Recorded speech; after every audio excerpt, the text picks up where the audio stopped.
दोस्तों 20 जुलाई से पहले हमारे देश की जनता का जितना भी गुस्सा था वो सिर्फ धर्मेंद्र प्रधान के लिए था। लेकिन 20 जुलाई को जो कुछ भी दिल्ली में हुआ वो बहुत ही शर्मनाक हुआ, क्योंकि हमारे स्टूडेंट हम जैसे नौजवान युवाओं को लिए बहुत ही गलत हुआ, बहुत ही गलत। दिल्ली पुलिस और भी फोर्सेस वहाँ की थी। दोस्तों 20 जुलाई को जो कुछ भी हुआ उसके बाद तो सारा गुस्सा अब साथ साथ धर्मेंद्र प्रधान के साथ साथ हमारे देश के प्राइम मिनिस्टर नरेंद्र मोदी पर भी चला गया।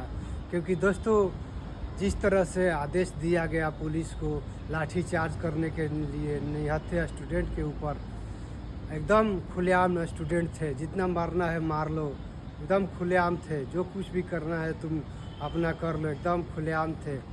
और लाठियाँ इतना बजी, किसी का सर फूटा, किसी को कहीं चोट लगा, उसमें कुछ लड़कों की जान भी चली गई है, एक बच्ची है उसकी भी जान चली गई है, 16 साल की वो है। तो बहुत से लोगों को बहुत मारा गया, प्रताड़ित किया गया।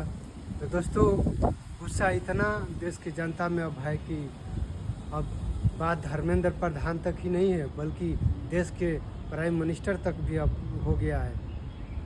क्योंकि दोस्तों आप लोगों को पता होगा कि जो कुछ भी आदेश दिया गया है पुलिस प्रशासन को, वो गृह मंत्रालय के अंतर्गत दिया गया है। तो गृह मंत्री तो अमित शाह के आदेश पर सब कुछ दिल्ली में चलता है, चाहे दिल्ली पुलिस हो चाहे और भी फोर्सेस हो, दिल्ली में सब कुछ अधीन है पुलिस प्रशासन का, अमित शाह के ऊपर है। तो दोस्तों बहुत ही शर्मनाक स्टूडेंट लोगों के साथ हुआ। और जो भी बड़े बड़े नेता हमारे देश में है, चाहे विधायक हो, MP हो, चाहे और भी सेलिब्रिटी हो, अभिनेता हो, क्रिकेटर हो, उसका बड़ा बनने में योगदान हमारे देश के युवाओं का ही है। क्योंकि पूरे विश्व भर में सबसे ज़्यादा युवा किसी देश में है तो सिर्फ भारत में है। तो दोस्तों इतना सब कुछ होने के बाद भी बहुत से क्रिकेटर है, बहुत से एक्टर है, बहुत से नेता लोग हैं जो स्टूडेंट का हक की बात हो रही है तो स्टूडेंट का समर्थन नहीं कर रहे हैं।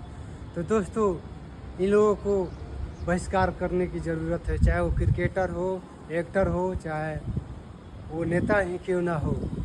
क्योंकि दोस्तों स्टूडेंट जब अपना हक की बात कर रहा है, अपने अधिकार की बात कर रहा है, तो ये ज़रूरी हो गया है कि जितने भी सेलिब्रिटी हो, जितने भी एक्टर हो, जितने भी क्रिकेटर हो, जितने भी नेता हो, इन सबको सपोर्ट करना चाहिए हमारे देश के स्टूडेंटों को।